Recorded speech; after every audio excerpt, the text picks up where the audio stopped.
Perubahannya Lauhil Mahfud tuh bisa banyak berganti-ganti. Sepanjang tahun tuh bisa kapan-kapan ganti aja isinya Lauhil Mahfud. Makanya kata Nabi Muhammad, la yaruddul qada illa doa. Nggak ada yang bisa ngerusak, ganti ketetapan-ketetapan Allah yang ada di Lauhil Mahfud selain doa. Alhamdulillah. Wassalatu wassalamu ala Rasulillah Muhammad ibn Abdillah wa ala alihi wa sahbihi wa man walah. Subhanaka la ilma lana illa ma 'allamtana innaka antal alimul hakim. Rabbi shrah li sadri wa yassir li amri wahlul 'uqdatan min lisani yafqahu qawli. Amma ba'du. Kita awali kajian kita dengan kita membaca niat belajar bersama-sama. Bismillahirrahmanirrahim.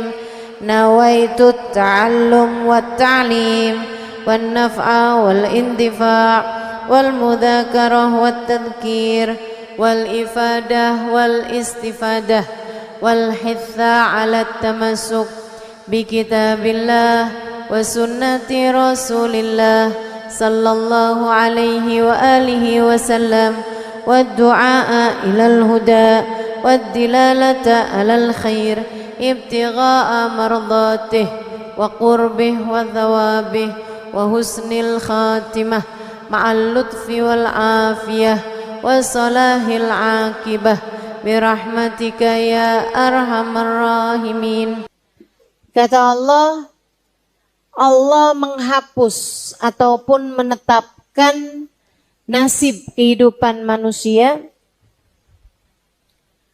Wa indahu ummul kitab, sebab dialah sang pemilik ummul kitab. Ummul kitab itu Lauhil Mahfud. Jadi Bu, ini saya kasih tahu. Kamu besok apa yang akan terjadi padamu, kamu nggak tahu. Kamu nggak tahu. Siapa yang tahu? Allah tahu, malaikat tahu. Sebagian hamba-hamba Allah ada yang diberitahu. Mereka bisa lihat catatannya. Sebab catatan nasib manusia itu tertulis di dalam sebuah kitab. Di dalam sebuah tempat namanya Lauhul Mahfuz. Lauhul Mahfuz. Ada tuh di atas langit sana itu. Tempat yang sempat dilihat oleh baginda kita Nabi besar Muhammad sallallahu alaihi wasallam. Jadi nih adik-adik yang sampai datang umur hampir kepala 3. Kepalanya ada 3. Enggak, maksudnya umurnya ya Bu ya. Tapi belum datang juga jodohnya, kamu bertanya-tanya. Kiranya apakah ada jodoh saya di dunia ini? Gak usah dijawab, ada katanya. Gak misal kamu bertanya-tanya. Nah ini nasib hidupmu nih, apakah nanti akan berjumpa dengan jodohmu ataukah sampai dengan meninggal dunia tak akan pernah datang jodohmu, misalnya gitu, dunia ya. Sebab kalau di akhirat sih saya ngarepin semuanya pada nikah dah. Di akhirat semuanya saya harapkan berpasangan.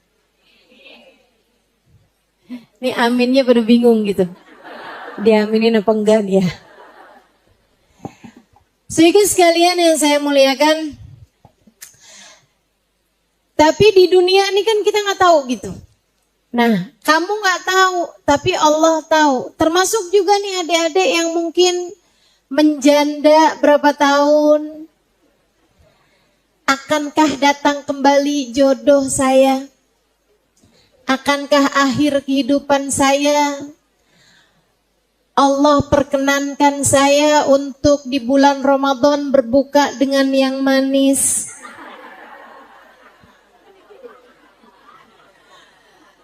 Nah, itu kan kamu nggak tahu gitu. Siapa yang tahu?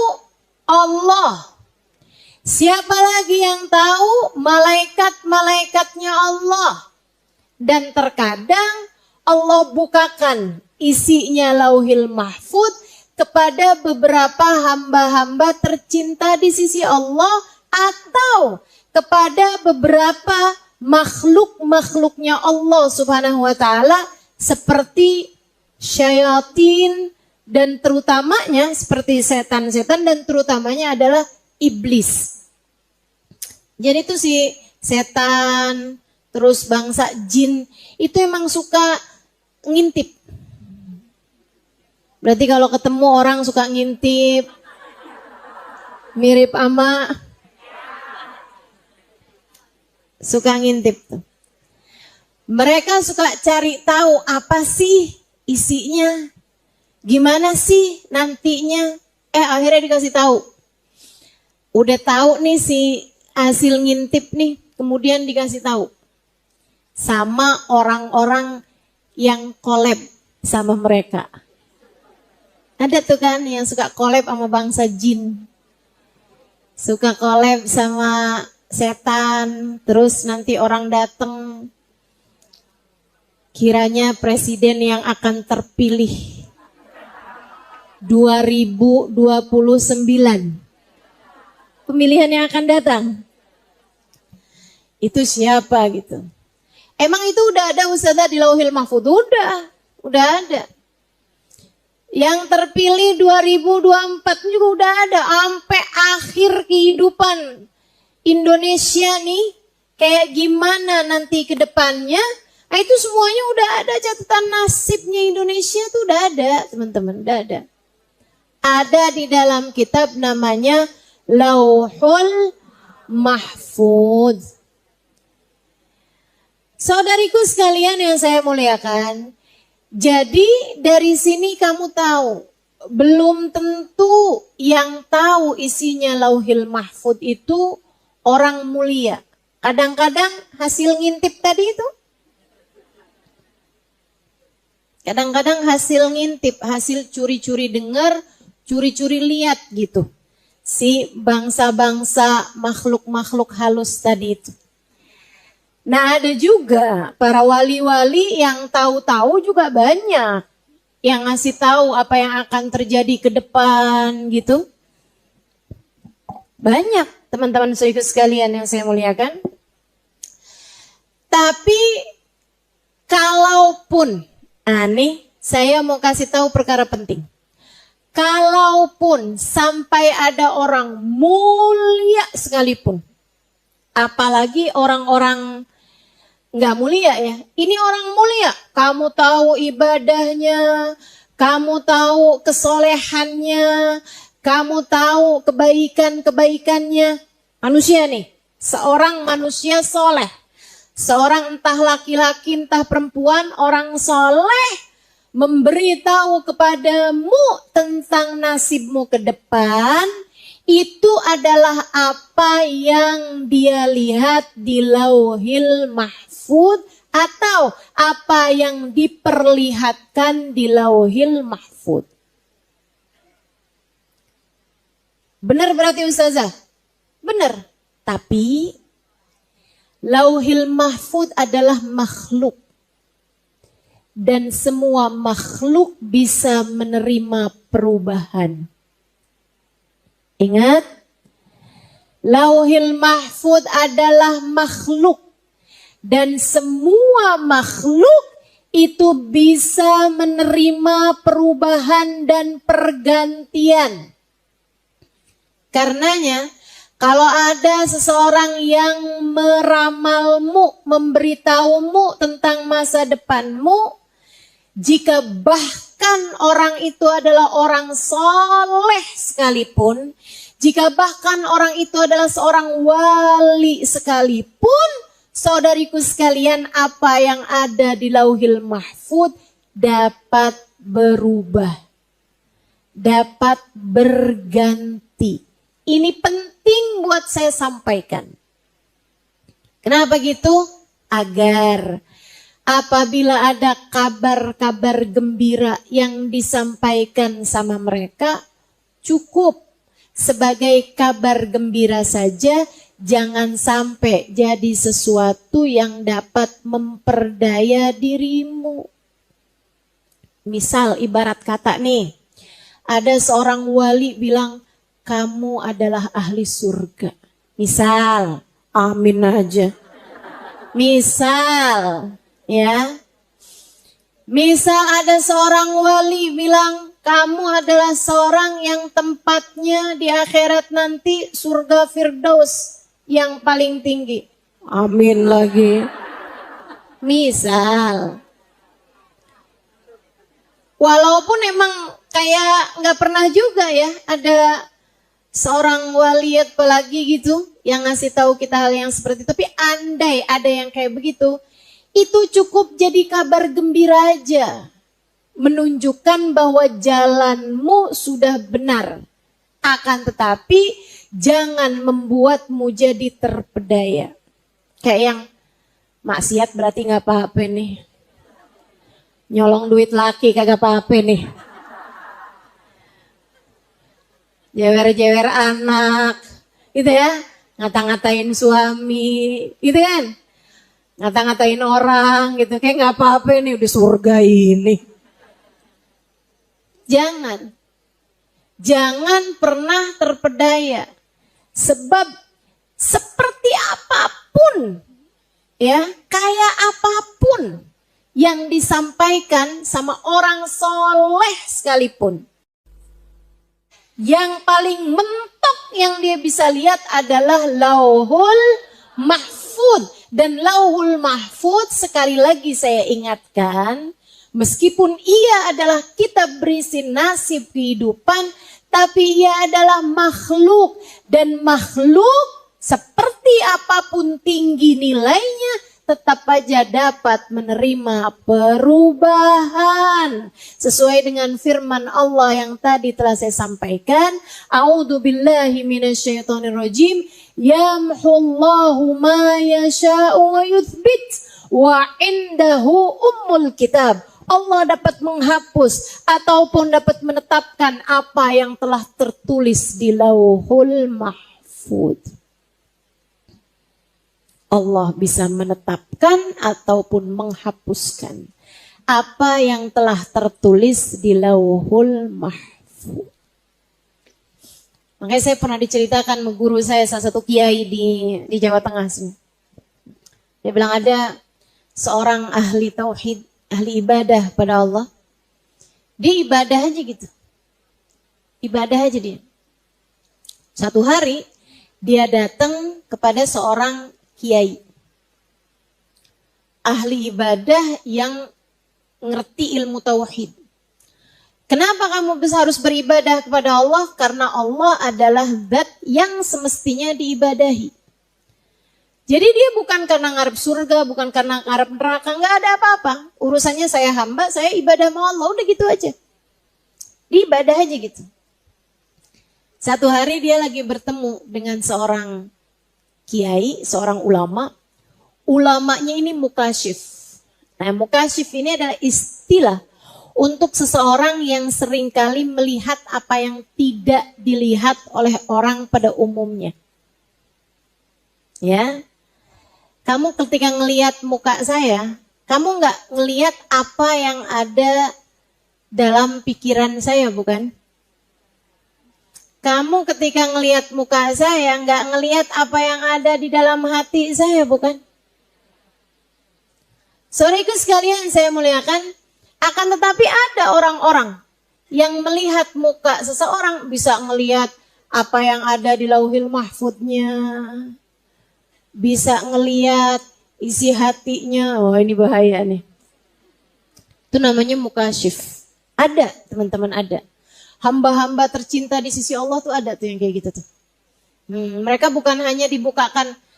Nah, kalau yang ini nih, ini teman-teman saya sekalian enggak dikasih kecuali kepada orang-orang yang dicintai sama Allah. Kebanyakan dicintai sama Allah. Itu ya, bisa lihat penyakit-penyakitnya orang, isi hatinya orang gitu. Kenapa Allah kasih gitu sama seseorang? Allah tahu dia itu ketika ngelihat hamba-hambanya Allah udah enggak lagi beda sama dia antara ngelihat yang buruk sama ngelihat yang baik dalam pandangan kepada manusia. Makanya kamu jangan pernah mikir gitu kan. Pengen tuh saya bisa tahu isi hatinya orang jadi nggak pernah ketipu kan. Enak kan nggak pernah ketipu gitu kan. Nggak bisa gitu teman-teman saya sekalian. Nggak bisa gitu. Saya sih kalau dibilang misalnya, Halimah kamu mau nggak bisa tahu isi hatinya orang? Ya Allah jangan sampai Allah, jangan sampai Allah, jangan sampai Allah. Kenapa gitu? Kita nggak tahu isi hatinya orang aja, susah buat husnudzon. Susah buat baik sangka. Saya nih nggak tahu isi hatinya orang aja. Kadang-kadang susah mau buat buruk sangka, masih dateng aja buruk sangka. Ini orang kayaknya ngantuk nih. Nggak apa-apa kalau ngantuk bukan buruk sangka ya. Sedikit sekalian gitu, kayak susah mau selalu bisa husnudzon sama orang gitu kan. Apalagi kalau bisa tahu isi hatinya orang. Makanya udah dah, saya nggak mau dikasih hal-hal begituan sama Allah Subhanahu wa taala. Biarkan kita jadi orang yang berusaha belajar untuk terus bisa dapat ridhonya Allah Subhanahu wa taala insyaallah. Amin. Akhirnya si kiai ini ulama yang didatengin sama ahli tauhid tadi ini abid mukhlis khalis lillah, dia ibadah pada Allah Subhanahu wa taala hanya karena ibadah pada Allah. Si abid ini tadi datang di majelisnya seorang kiai. Kiainya begitu ngelihat, habis selesai majelis dia bilang, maaf sekali. Saya ngelihat kamu nih orang baik banget. Tapi saya sedih banget ngelihat lauhil mahfud kamu ketulis di situ kamu sebagai ahli neraka. Abid nih dikasih tahu kayak begitu. Serius sekalian saya muliakan. Dia bilang begini nih. Innalillah wa inna ilaihi roji'un.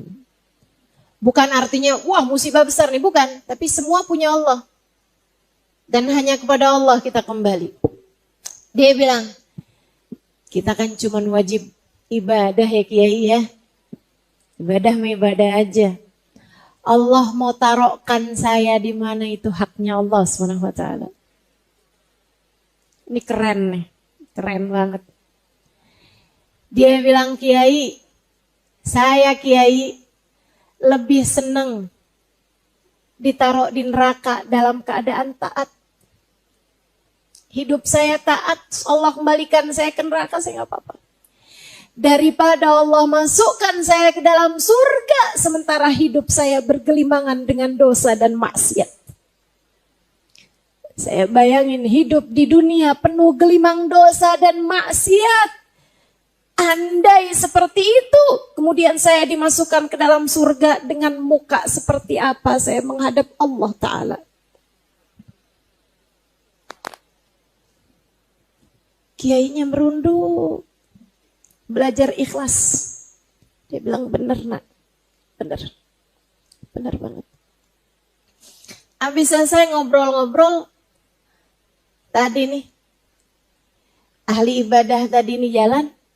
Saat dia jalan, kiainya lihat lauhil mahfud dia berubah min ahli firdausul a'la.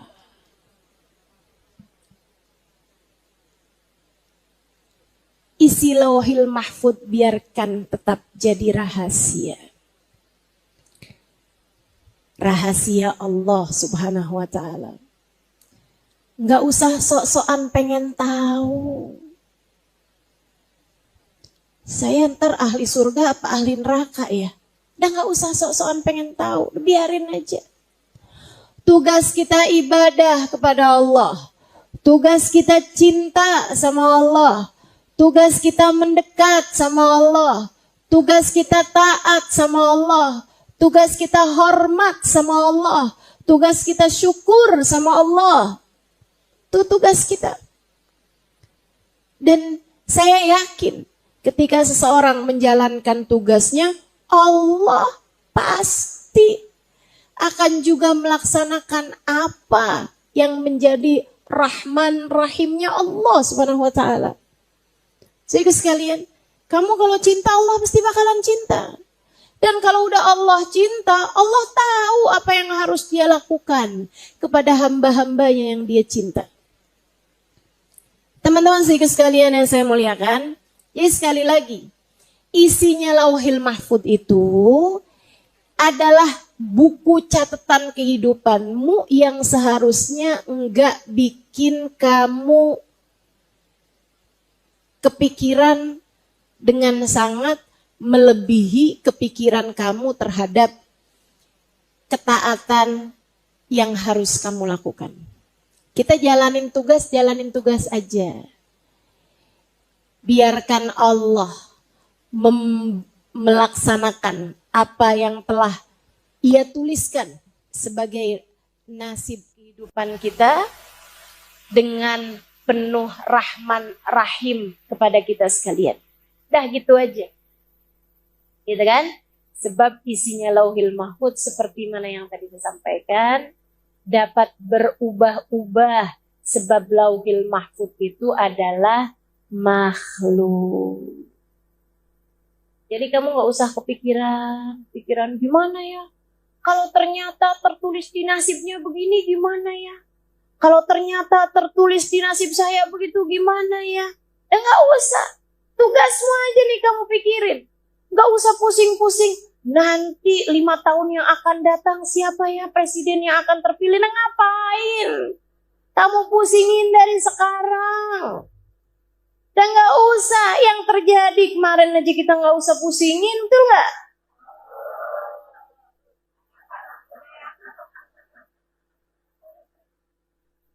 Bisnya kesel saja.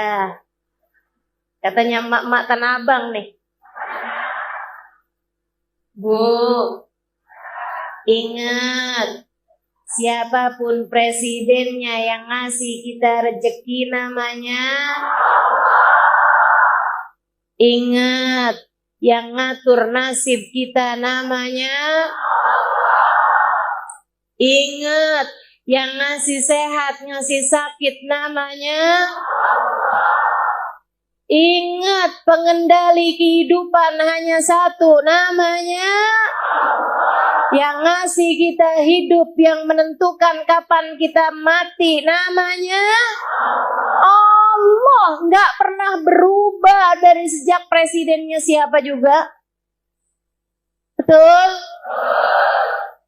Ibu-ibu sekalian, ingat, dari mulai zaman kapan tahu juga, kita mah tetap aja. Emang kalau presidennya ganti, sholat kamu ganti?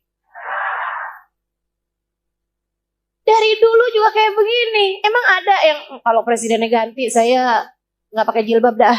Ada yang kayak gitu? Nggak ada. Nggak ada urusan ibu-ibu sekalian. Kita jalanin taat. Bismillah. Tapi usaha nanti harga-harga naik. Ya nggak apa-apa naik. Yang penting kita sanggup beli.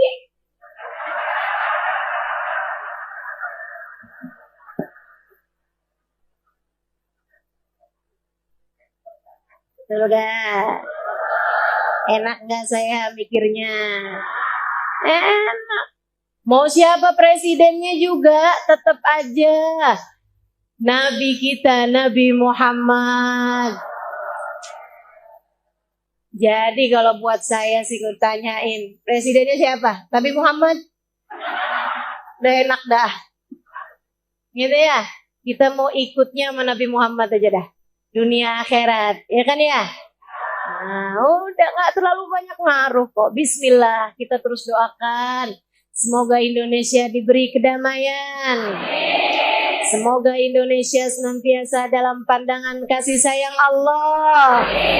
Semoga kita dan anak-anak kita dijauhkan dari segala bencana. Semoga kita, anak-anak kita, keturunan kita dijauhkan dari segala dosa-dosa. Semoga kita dan seluruh keluarga kita dijauhkan kita dari bahaya narkoba, minuman keras, perzinaan, perjudian, riba, Dan apapun aja dari dosa-dosa yang membuat Allah Subhanahu wa taala mungkin untuk murka kepada kita. Semoga Allah Subhanahu wa taala senantiasa menjaga kita semuanya insyaallah. Amin ya rabbal alamin. Jadi itu Lauhul Mahfuz.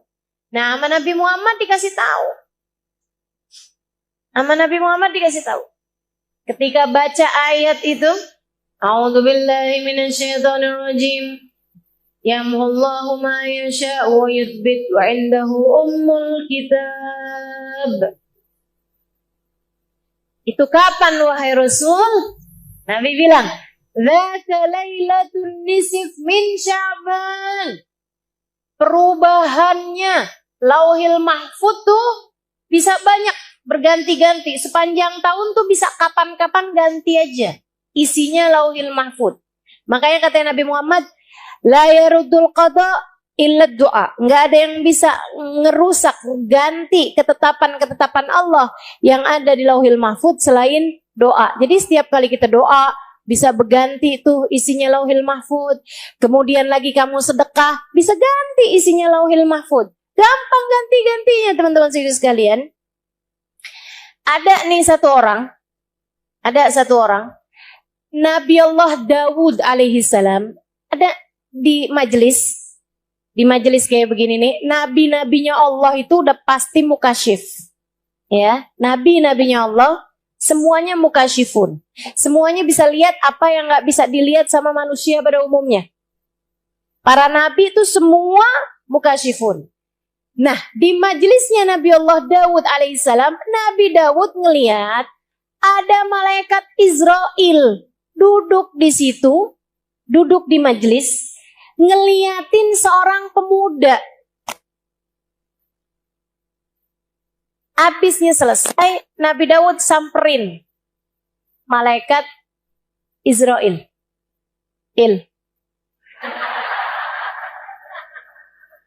Habis bingung manggilnya, coba apa coba? Malai. Nggak enak banget ya. Kamu tadi ngeliatin pemuda itu mulu kenapa? Kata malaikat Israel, itu umur masih muda tapi sisa 3 hari lagi aja. Hidupnya hanya tinggal 3 hari lagi aja. Oh. Udah tuh. Dapat 3 minggu. Nabi Allah Dawud ngelihat pemuda itu masih hidup. Itu apa? Salah apa gimana tuh ya? Malaikat Israel. Disuap apa gimana nih?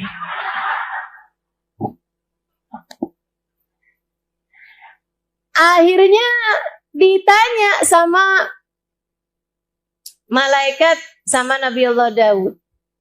Pas ketemu Israel. Kemarin kamu bilang pemuda itu tuh umurnya cuma 3 hari. Kok saya ketemu lagi 3 minggu dia masih hidup?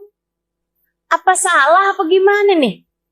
Kata malaikat Israel, nggak salah. Cuman sepulang dari majelismu itu dia datang pada bibinya yang udah putus hubungan silaturahmi dengannya.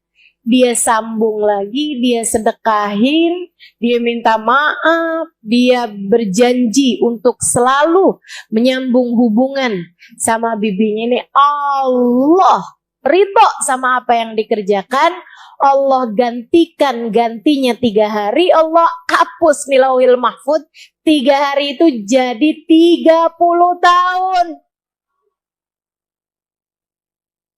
Panjang bener. Masya Allah, Masya Allah. Jadi bisa ganti-ganti tuh Lauhil Mahfuz tuh. Yang bisa ngegantiin Lauhil Mahfuz macem-macem. Bisa sedekah kayak yang tadi saya sampaikan. Bisa nyambung silaturahmi, ya kan? Bisa doa. Bisa juga didoakan oleh orang lain. Sebab doanya orang lain tuh seringkali lebih mustajab. Karena nggak egois kan. Kalau doain diri sendiri kan banyak egoisnya kan. Gitu. Nah itu jadi banyak hal-hal kebaikan-kebaikan yang bisa merubah isinya Lauhil Mahfuz.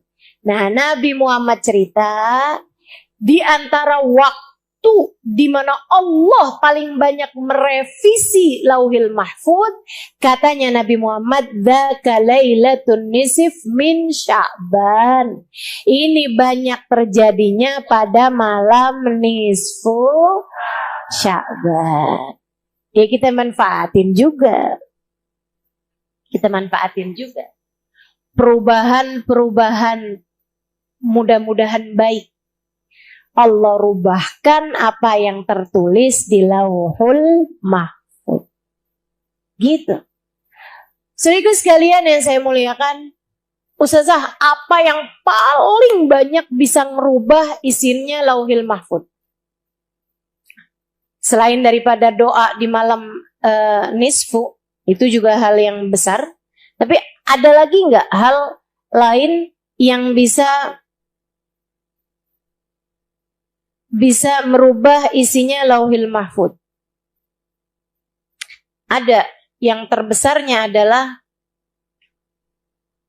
syafaat berkah dari orang-orang mulia di sisi Allah. Ini nih, keren-keren. Para wali-walinya Allah SWT. Maka itu sebabnya kenapa kita perlu cinta kepada hamba-hamba tercinta di sisi Allah SWT. Saya mau ceritakan satu kisah tentang Sayyidina Syekh Abu Bakar ibn Salim alaihi ridwanallah. Sedikit sekalian saya muliakan, ada satu anak muda, dia datang ke banyak guru. Tiap kali datang kayak mau mondok pesantren, mau berguru gitu. Guru yang didatengin ngeliatin dia, "Duh, minta maaf nak, saya pesantrennya udah penuh, udah gak bisa nerima santri lagi." Baik guru, pergi lagi. Terus datang lagi ke syekh yang lain. Datang ngomong, "Saya mau belajar di sini." Syekhnya bilang, "Maaf nak, saya itu udah punya beberapa santri, lagi gak mau nambah lagi. Sama santri yang lain saya mau konsentrasi sama yang ini aja." Ya baik guru. Datang lagi ke yang lain. Begitu juga. Semuanya nolak.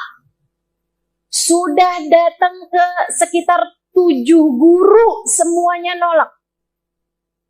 Baratnya nih udah datang 7 pesantren nih, semuanya nolak dia. Sampai kemudian datanglah dia kepada Sayyidina Syekh Abu Bakar ibn Salim. Katanya Syekh Abu Bakar bin Salim, begitu datang, ketemu sama Syekh Abu Bakar bin Salim, Syekh Abu Bakar bin Salim langsung bilang gini, "Gimana nak, kamu sudah ditolak sama berapa guru sebelum saya?" Dia bilang, "Iya Syekh, saya udah ditolak sama Syekh ini, Syekh ini, Syekh ini." "Kamu tahu kenapa mereka menolak kamu?" Dia bilang, "Nggak tahu Syekh, katanya sih pondoknya udah tutup, ada yang kasih tahu gitu." Kata Syekh Bakar bin Salim, "Nggak begitu nak. Mereka menolakmu karena di dahimu tertulis syaqi, orang yang celaka. Tahu tepatnya calon ahli neraka." Kata Syekh Bakar bin Salim, "Dan tadi malam, sebelum kedatanganmu hari ini kepadaku, aku berdoa memohon kepada Allah Subhanahu wa Ta'ala agar mengganti syaqi yang ada pada dirimu dengan Sa'id, calon orang yang beruntung, calon penghuni surga Allah." Dan Allah mengijabahnya. Maka ahlan wa sahlan kepadamu nak, silahkan bergabung dan belajarlah bersamaku di sini. Itu para wali-walinya Allah. Para wali-walinya Allah. Isinya rahmat. Sebab mereka pengganti baginda Nabi besar Muhammad.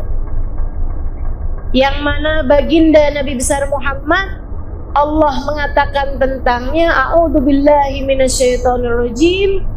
Wa ma arsalnaka illa rahmatan lil alamin." Tidaklah kami utus engkau wahai Nabi Muhammad melainkan sebagai bentuk kasih sayang kami di atas muka bumi ini.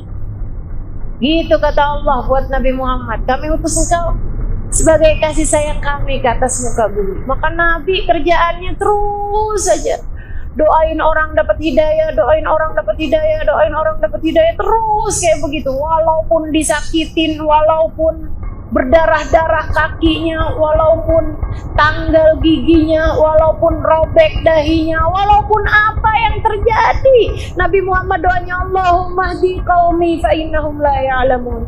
Kasih hidayah aja semuanya ya Allah, sayangi aja semuanya ya Allah, ampuni aja semuanya ya Allah, rahmati aja semuanya ya Allah. Itu Nabi Muhammad. Para wali-wali itu jadi kayak begitu juga. Mereka adalah ahli-ahlillah. Mereka adalah penerus-penerus rahmat Allah SWT di atas muka bumi. Jadi kalau kamu ketemu sama orang, terus orangnya itu ngasih tahu kamu hal-hal yang bikin kamu takut, udah nggak usah ikut. Nggak usah ikut. Kalau kamu belajar sama orang, orangnya terus bilang, kamu kalau nggak datang 3 kali ke majelis saya, kamu bakalannya celaka. Udah nggak usah hadir sekalian. Karena nggak gitu. Saya banyak berjumpa dengan para kekasih Allah Subhanahu wa taala, teman-teman sekalian, dan isi dari lisan-lisan mereka adalah kasih sayang. Isi lisan-lisan mereka adalah kasih sayang. Apalagi kalau itu adalah hal yang dilarang dalam Islam. Misalnya, ada seorang ustadz manggil santri perempuannya, berdua-duaan, suruh buka jilbab depan dia, suruh buka aurat depan dia. Kalau kamu nggak nurut sama saya, kamu bakalan ilmunya nggak manfaat. Nggak apa-apa, nggak manfaat ilmunya dia, nggak apa-apa. Kenapa gitu? Di atas syariat agama Allah nggak ada ajaran apapun. Ajaran agama Allah di atas segalanya, teman-teman sekalian. Kalau ada orang ngomongnya nakut-nakutin, celaka lah kalau nggak ini, kalau kamu nggak ngasih saya 10 juta, nanti kamu akan keluar dari sini kecelakaan. Jangan kasih sekalian, jangan kasih. Tapi kamu juga jangan takut, jangan takut. Kenapa gitu teman-teman saya sekalian? Sebab orang tercinta di sisi Allah tuh nggak gitu, nggak nakutin. Percaya saya. Kamu kalau ada yang ngeramal hal-hal yang buruk-buruk sama kamu, jangan percaya. Jangan percaya. Kalau kamu masih takut juga, sedekah. Sedekah bisa ngangkat segala bala. Udah gitu aja. Sedekah kan emang gak pernah salah juga. Betul gak? Jadi saudara sekalian, nah itu tuh apa yang ada di dalam kitab Lauhul Mahfuz. Nah nanti nih malam nisfu banyak sekali Allah ubah catatan-catatan nasib umat manusia. Karenanya apa nih yang bisa saya lakukan Ustazah di malam nisfu Sya'ban? Hal-hal yang dapat mengubah nasib. Apa tuh? Sedekah. Apa tuh? Istighfar. Apa tuh? Doa. Nah itu udah pasti ngerubah apa yang ada di dalam Lauhul Mahfuz, merubah nasib kehidupan umat manusia yang Allah Subhanahu wa taala mengatakan tentang hal tersebut. A'udzubillahi minasyaitonirrajim. Gimana? Allah tidak akan mengubah nasib suatu kaum. Innallaha la yughayyiru ma biqaumin hatta yughayyiru ma bi anfusihim. Sungguhnya Allah tidak akan mengubah nasib satu kaum sampai kaum itu sendiri yang mengubah nasibnya. Artinya dengan kamu bersedekah, kamu sedang usaha untuk mengubah nasib. Gitu ya. Malam nisfu Sya'ban, kerjakan sesuatu yang dapat mengubah nasibmu. Di antaranya tadi yang saya bilang, sedekah. Ustazah, kalau misalnya nih ya, sedekahnya bukan malamnya, tetapi besoknya. Itu gimana Ustazah? Yaitu namanya bukan malam nisfu Sya'ban, tapi hari nisfu Sya'ban. Dan maksudnya yang mulia di nisfu Sya'ban adalah malamnya, bukan siangnya. Jadi silahkan kerjakan sedekahnya pada malamnya. Sekarang kan udah gampang nih, enak, sedekah bisa di tangan ya kan. Ini bisa transfer lewat handphone gitu kan. Ama di Indonesia nih, saya ingat Bu Bapa Maryam, guru saya almarhumah Bu Bapa Maryam Al-Haddar, sudah wafat beberapa tahun lalu ya. Beliau tuh pernah bilang, enak nih Alimah, kamu nih tinggal di Indonesia nih nak, kamu mesti bersyukur nak, alhamdulillah. Kenapa emang Bu Bapak? Banyak orang miskinnya.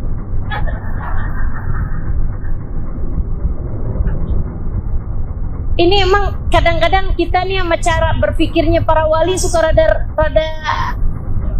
heran gitu, suka nggak nyambung gitu. Saya bilang, maksud Bu Baba enak di mananya? Ya enak kan nak, kamu bisa sedekah kapan aja. Ya juga ya. Kamu bisa sedekah kapan aja, Halimah, enak. Asal keluar rumah, kamu udah bisa sedekah. Kadang-kadang dalam rumah aja kamu bisa didatengin pengemis, bisa gampang sedekah. Kamu tahu nak, saya ini susah kalau mau sedekah di Madinah, pakai pergi dulu ke haram, ke tanah haram gitu, pergi dulu ke Masjid Nabawi gitu, untuk bisa bersedekah gitu. Karena tetangga-tetangga semua orang-orang mampu semua, jadi mesti jalan agak jauh buat bisa bersedekah. Masya Allah nih ya, jadinya alhamdulillah gitu kan. Malam nisfu Sya'ban jangan lewatkan sedekah tuh. Kemudian lagi jangan lewatkan apa tadi? Istighfar. Sebab istighfar itu juga gitu.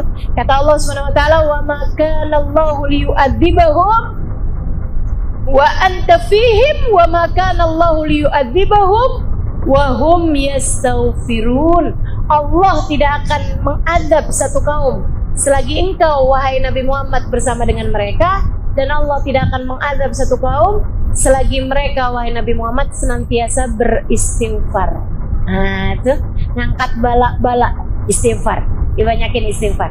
Malam nisfu Sya'ban. Ama yang ketiganya, perbanyak doa. So itu sekalian, nah untuk doanya diajarin sama para ulama-ulama kita. Wallahu a'lam, ada yang mengatakan marfu'an anin Nabi sallallahu alaihi wasallam.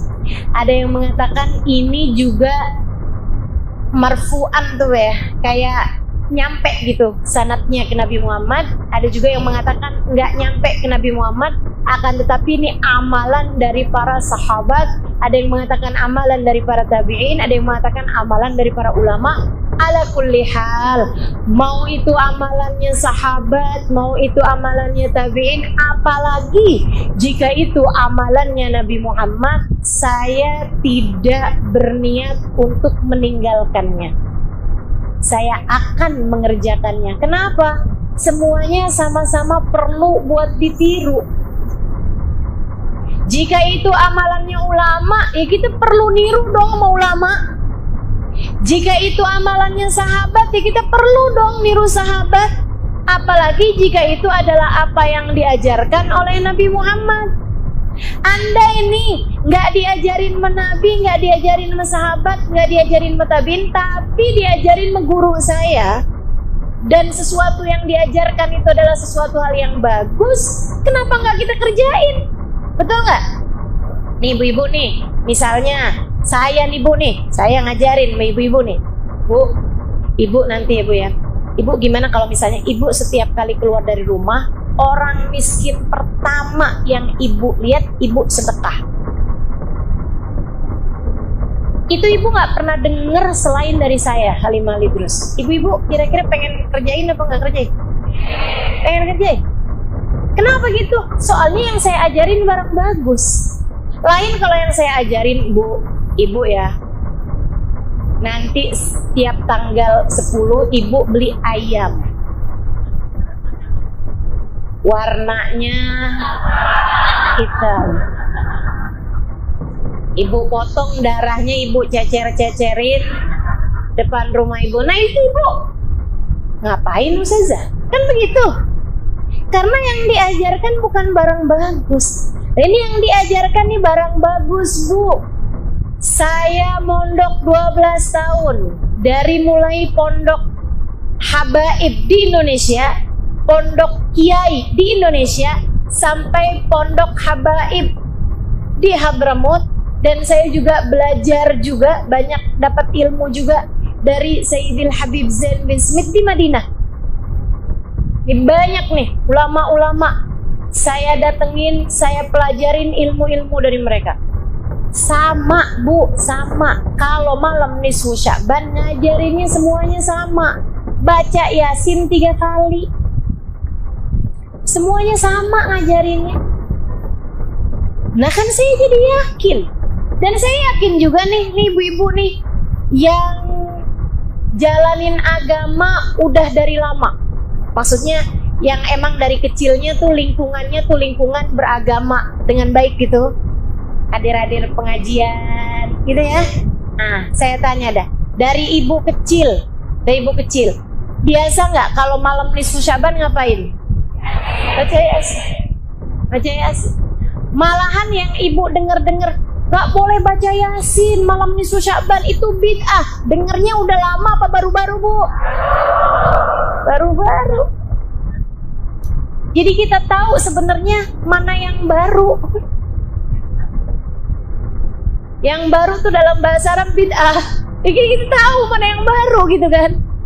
Yang baru tuh yang bilang bahwa baca Yasin malam nisfu Sya'ban itu adalah baru gitu.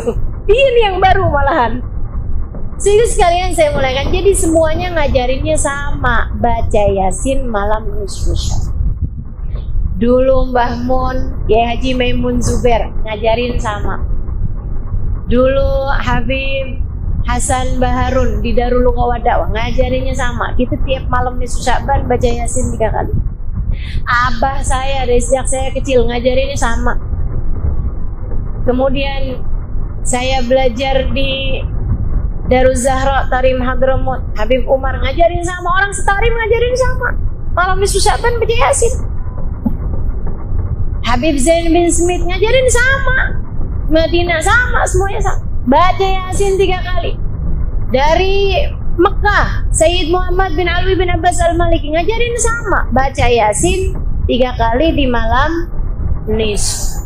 Pakai niatan-niatan yang tersendiri. Yasin yang pertama niatin rezeki, biar yang halal, yang thayyib, yang berkah.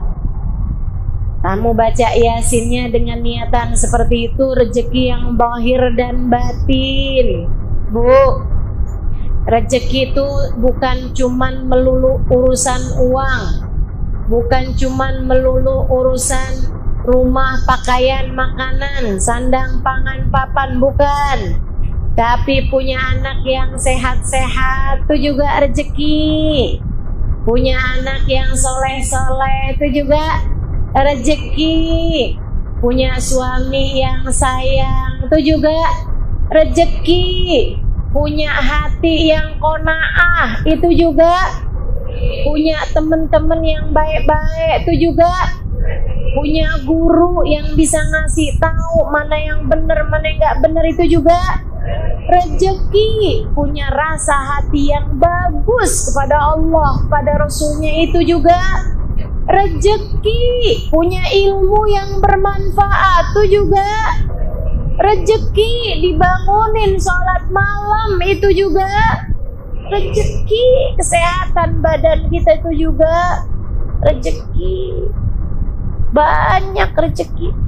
Jangan cuman urusan uang aja yang kamu minta. Rezeki lahir batin, rezeki dunia, rezeki agama, semuanya kita minta pada Allah Subhanahu wa taala. Kemudian yang kedua, kamu baca Yasin. Urusan umur, ya urusan waktu. Biar kita nih sama Allah bisa dikasih kemampuan jagain waktu dengan benar. Jadi umur, kamu jangan cuman minta umur panjang. Umur panjang sakit-sakitan mau. Umur panjang buat banyakin dosa mau. Umur panjang tapi hati sedih terus-terusan mau. Nggak mau. Makanya kita minta umur berkah. Umur panjang bahagianya. Umur panjang, taatnya. Jadi yang panjang biarin taatnya. Umur panjang, panjang ibadahnya. Itu yang kita minta. Tapi kalau dosanya mah biar pendek aja, kalau perlu malah nggak ada. Tuh, sengsaranya biar pendek aja, kalau perlu malah nggak ada. Itu kita minta sama Allah SWT. Umur selamatnya biar yang panjang, umur bahagianya biar yang panjang, umur manfaatnya biar panjang. Begitu kan? Kita hidup biar banyak manfaatnya buat orang lain. Itu yang harus kita minta pada Allah SWT. Bukan asal panjang umur. Bu, lebih daripada minta panjang umur, minta kemampuan ngisi umur. Minta kemampuan ngisi umur. Karena beda banget cara kita ngisi umur sama cara para wali-wali Allah ngisi umur. Beda banget. Saya kalau melihat guru saya, Hubabah Nur Ummu Salim bin Hafid, itu beliau ibu-ibu saya sekalian, ngisi umurnya pinter banget. Hidupnya mabil ta'ah ila ta'ah, dari taat ke taat, dari ibadah ke ibadah, dari ilmu ke ibadah, ke hidmah, ke dakwah, terus gitu aja. Itu bu beliau. Satu hari saya bilang sama beliau, Bapak saya udah kasih tahu kok itu. Ada satu hal gitu. Terus Bapak bilang, kamu gak kasih tahu sih Halimah, udah jauh-jauh hari. Saya bilang, saya udah kasih tahu Bapak. Saya kirimin WhatsApp. Katanya Bapak, nah saya gak keburu. Halimah saya gak keburu buat buka WhatsApp. Saya dalam hari-hari kemarin ini garuk kepala aja gak keburu. Ibarat katanya gitu, garuk kepala saya aja gak keburu. Dan saya ngerti kalau beliau lagi ngomong kayak gitu tuh, saya paham banget situasinya. Saya ngerti banget tuh situasi. Sehingga gak membuat beliau gak keburuan tuh buat ngeliatin WhatsApp, apalagi ngebuka scroll TikTok. Ya Allah, ya Allah. Coba tuh betapa gabutnya kamu punya kehidupan. Betapa enggak pentingnya kita menjalankan hari-hari ini yang kita kerjain. Ubah Nur itu tamunya kadang-kadang nyiapin sarapan buat 200 orang. Nih Ustazah Nabila nih tahu persis. Beliau tinggal bersama dengan Hubabah untuk waktu yang cukup lama. Itu ngurusin tamunya yang datang tiap hari. Berapa Bil? Ratusan jumlahnya teman-teman saya sekalian. Ratusan. Beliau sendiri yang ke dapur. Suami saya mau datang tamu 10. Saya udah sibuk dari seminggu sebelumnya. Segitunya bukan masak, GoFood.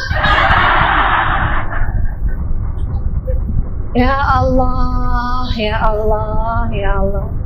Emang beda banget caranya jalanin kehidupan nih antara kita sama orang-orang tercinta di sisi Allah SWT. Dari mulai khidmah, beliau ngajar, beliau ibadah, beliau baca Quran, beliau tasbih, beliau berzikir, beliau. Saya berapa hari kemarin menemani beliau saat beliau sedang di Medan. Ya Allah, berasa remahan rengginang di Kalengkongguan. Sambil saya mikir, orang Indonesia harap bersabar. Jatahmu dari seorang ustazah hanyalah Halimah Idrus. Mohon maaf. Masya Allah. Tuh, hamba-hamba tercinta di sisi Allah SWT. Pinter-pinter jalanin hidupnya. Tahajud mereka iya, nerima tamu iya, khidmah sama suami iya, ngurusin anak iya, ngurus tamu iya, dakwah iya, nyari ilmu iya, ngajar iya, sholat sunnah nggak tinggal, ibadah semua nggak ditinggal. Masya Allah, Masya Allah. Kalau baca ratib tuh dulu tuh, kalau udah afdhalu dzikri fa'lam annahu la ilaha illallah gitu ya, dari 40 asalnya, 50 asalnya, lama-lama naik jadi 100. Baca la ilaha illallahnya tuh, lama-lama jadi 500, lama-lama jadi 1000. Siapa? La ilaha illallah, la ilaha illallah, la ilaha illallah. Panjang benar, Hubaba nggak kelar-kelar. Saya bilang, Hubaba, kamalna, saya bilang gitu.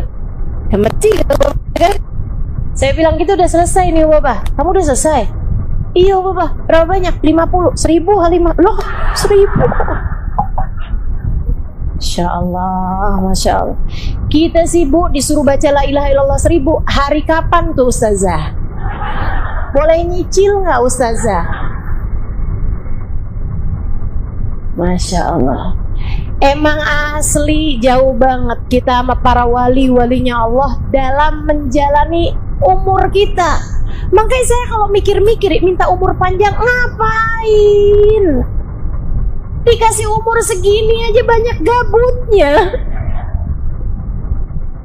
Dikasih umur segini aja banyak kita kerjain hal-hal yang gak manfaat gitu. Saudariku sekalian yang saya muliakan, kalau para wali minta umur panjang tuh saya masih kayak yang, iya bener banget tuh, harus panjang umurnya, harus panjang umurnya. Karena kalau yang model-modelan, kamu minta panjang umur, ngapain?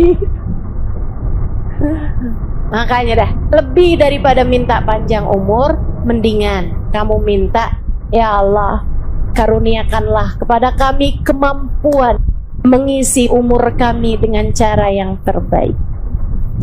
Ajarkan kami bagaimana mengisinya dengan cara yang terbaik, ya Allah. Biar panjang taatnya, biar panjang ibadahnya, biar panjang ilmunya, biar panjang dakwahnya, biar panjang manfaatnya buat umat. Amin ya rabbal alamin. Tuh Yasin yang kedua. Nah, Yasin yang ketiganya teman-teman, kita minta sama Allah SWT, dan ini yang paling penting, hal yang paling saya takutkan, hal yang paling saya ngeri. Kita minta sama Allah dengan Yasin yang ketiga agar Allah anugerahkan kepada kita saat kematian kita tiba, kematian dalam husnul khotimah. Apa artinya? Mati dalam keadaan bawa iman, mati dalam keadaan bawa Islam. Ustazah kenapa ngeri? Ngeri saya. Kenapa gitu? Sebab belum tentu. Saudaraku sekalian yang saya muliakan, belum tentu. Guru kami Sayyidil Habib Umar bin Hafid, guru kita Sayyidil Habib Umar bin Hafid mengatakan, katanya beliau nih, banyak banget orang yang hidup di antara umat Islam, tinggal di perumahan umat Islam, berkawan dengan umat Islam, mati di lingkungan umat Islam, dikafani dengan kafan umat Islam, dimandikan dengan cara mandinya umat Islam, disolati di masjid-masjid orang Islam, dikuburkan di pekuburan orang Islam, akan tetapi di dalam kubur dia tidak dianggap oleh Allah sebagai orang yang beriman. Di hadapan Allah ia tidak dianggap sebagai orang yang beriman. Tar di akhirat ketika Nabi Muhammad menggiring umatnya, dia tidak termasuk di antara mereka itu. Saudariku sekalian, jangan sampai kita menjadi salah satu di antara mereka. Tapi kan kita nggak tahu. Ini pesan yang dipesankan sama Nabi Allah Ibrahim kepada putra-putranya. La tamutunna illa wa antum muslimun. Jangan mati kecuali sebagai umat Islam, nak. Jangan mati kecuali sebagai orang yang beriman, nak. Siapa anaknya Nabi Ibrahim? Nabi Ishak dan Nabi Ismail. Nabi-nabinya Allah dipesenin sama Nabi Allah Ibrahim, jaga iman kalian wahai anak-anakku, padahal dia adalah seorang nabi. Artinya bahkan seorang nabi sekalipun, jika Allah berkehendak mencabut iman dari dalam hati mereka, apa yang bisa dia buat? Sebab kekuasaan Allah di atas semua itu. Jika bahkan kepada nabi aja begitu, bagaimana menurutmu kepadamu? Bagaimana menurutmu dengan kita, saudariku sekalian? Kita nggak pernah punya jaminan buat mati dengan membawa iman. Saya tidak pernah mendapatkan jaminan untuk mati sebagai umat Islam. Karenanya saya takut, saya ngeri, saya khawatir. Saya takut, saya ngeri, saya khawatir.